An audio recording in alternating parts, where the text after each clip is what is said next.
pude avanzar,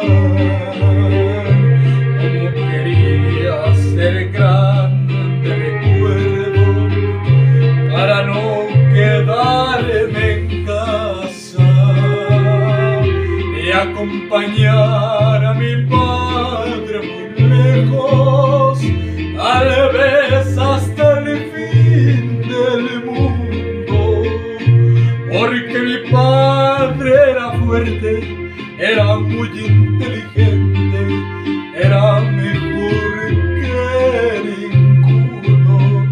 Hoy ya no quiero que pasen los años, porque mi padre ya está viejo, se le han cubierto de arrugas sus manos y de nieve sus cabellos.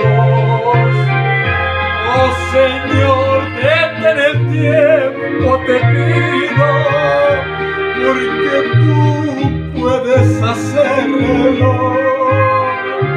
porque yo en verdad no entiendo, Dios mío, por qué se nos va lo bueno.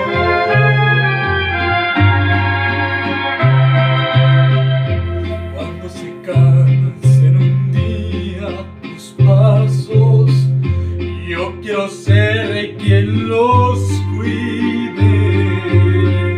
Mientras tanto, dame el brazo y vamos a ver qué vas a decir.